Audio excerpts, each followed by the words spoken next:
श्री गणेशाय नमः।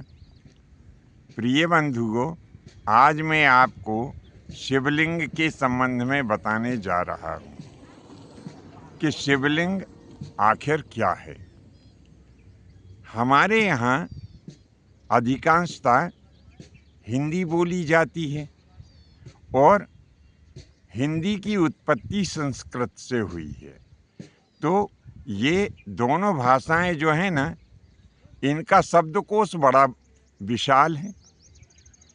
एक ही शब्द के अनेक अर्थ आपको मिल जाते हैं। तो ऐसा ही एक शब्द है इसमें, लिंग। अब जिन लोगों को जानकारी नहीं है वह लिंग का एक ही अर्थ निकाल लेते हैं। कैसे? कि इंद्रिय से, क्योंकि उन्हें उतना ही मालूम है। इसीलिए वे अज्ञानता के कारण शिवलिंग का अर्थ इंद्रिय विशेष से ले लेते हैं।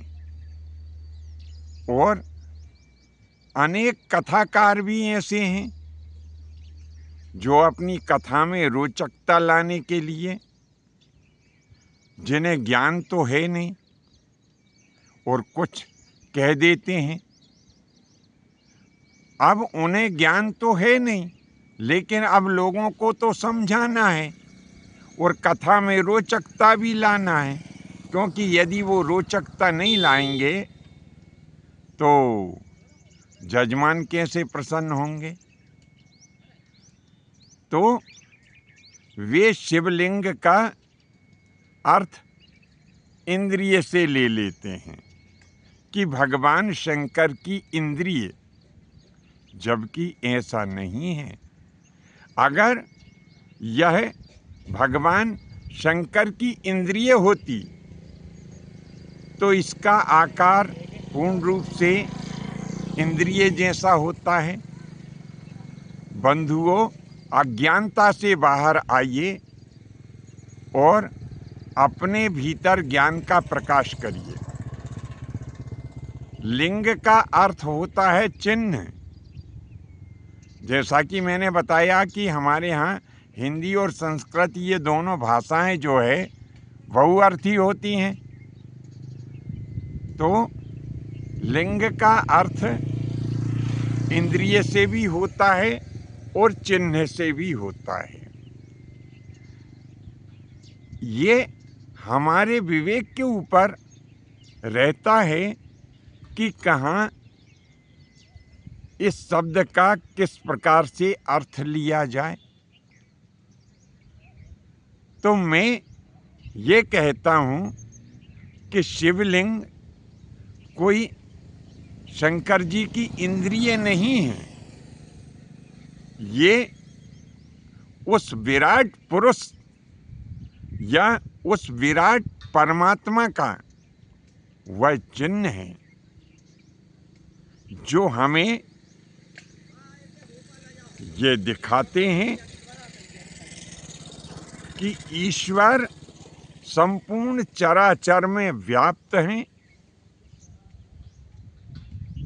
उन अखिल विश्व ब्रह्मांड और अनंत कोटि ब्रह्मांड के जो रचयिता हैं, निराकार भगवान, यह उनका एक चिन्ह है। नीचे जो जलाधारी है, कहते हैं कि देवाधिदेव महादेव अर्धनारी वेशधारी भी हैं। तो अर्धनारी वेशधारी से अर्थ हमें कैसा लेना चाहिए कि भगवान जो देवाधिदेव महादेव हैं, वे प्रत्येक रूप में व्याप्त हैं। वे नर रूप में भी व्याप्त हैं, नारी रूप में भी व्याप्त हैं, वे पृथ्वी में भी व्याप्त हैं और आकाश में भी व्याप्त हैं। रामचरितमानस में ये चौपाई कही गई है कि गो गोचर जहाँ लगी मन जाई और तहाँ लगी माया मानहु भाई। जहाँ तक हम सोच सकते हैं वहाँ तक तो माया का पसारा है, और जहाँ हमारी सोच समझ समाप्त हो जाती है वहीं से ईश्वर की सत्ता सामने आती है। तो बंधुओं,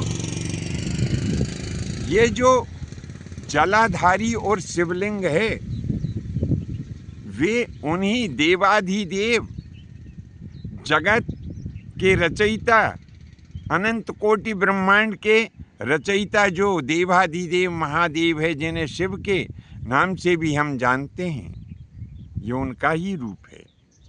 नीचे जो जलाधारी है वह उनकी शक्ति, जिन्हें पार्वती के नाम से या सती के नाम से अथवा शक्ति के नाम से हम जानते हैं। और बीच में जो लिंग यानी जो चिन्ह है वह संपूर्ण जगत में व्याप्त जो वो परमात्मा है उनका चिन्ह है। इसीलिए इस जो लिंग है भगवान का, इसीलिए इसको शिवलिंग कहते हैं। शिव का अर्थ सीधा सच्चा ऐसा है कि जो पहले भी थे, वर्तमान में भी हैं और जो भविष्य में भी रहेंगे, वो शिव जो सबके रचनाकार हैं, वो ईश्वर जो सबके रचनाकार हैं, वो ईश्वर जो कण कण में व्याप्त हैं, वही शिव के नाम से हैं। और हम मंदिरों में जिस लिंग की पूजन करते हैं वह इन्हीं देवाधिदेव परमात्मा और सबके जो रचयिता हैं वे महादेव का ही यह एक निराकार रूप का प्रतीक चिन्ह है। इसीलिए इसको शिवलिंग कहते हैं। तो बंधुओं, हमारा भाव आप समझ गए होंगे। आज के लिए बस इतना ही।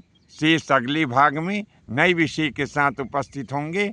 आज्ञा दीजिए। धन्यवाद। जय माता की, जय परशुराम जी की।